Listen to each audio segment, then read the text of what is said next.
একটা মেয়ে বিয়ের পরে সবার আঘাত সহ্য করতে পারে, কিন্তু তার স্বামীর দেওয়া আঘাত সহ্য করতে পারে না।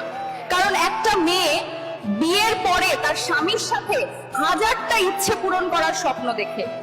তার ধারণা সবাই তাকে কষ্ট দিলেও তার স্বামী তাকে কষ্ট দিবে না। স্বামী স্ত্রী শুধুমাত্র রাতে একসাথে ঘুমালে স্বামী হয়ে যায় না। স্বামী হতে হলে স্ত্রীর মন বুঝতে হয়, তার খেয়াল রাখতে হয়, স্ত্রীকে ভালো রাখার চেষ্টা করতে হয়। এমন অনেক পুরুষ আছে যাদের স্ত্রীর সাথে কোনো মনের মিল নেই, কোনো ভালোবাসার সম্পর্ক নেই, শুধুমাত্র সমাজের জন্য লোক দেখানো একসাথে থাকা। যার স্বামী এমন, শুধুমাত্র সেই মেয়েটাই বোঝে জীবন্ত লাশ হয়ে বেঁচে থাকাটা কতটা কষ্টের।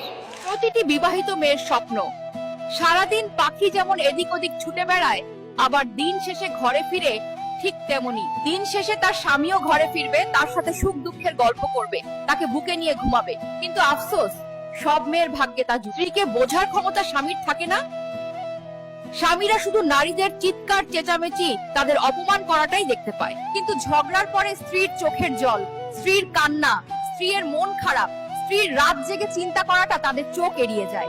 একজন নারীকে তার স্বামীকে সত্যিই সবসময় কাছে চায়, আপন ভাবে সমস্ত কিছু বলতে চায়, কোনো বিপদে প্রথমে তাকেই পাশে চায়। এটা বোঝার ক্ষমতা বোধহয় স্বামীদের কোনোদিনই হবে না।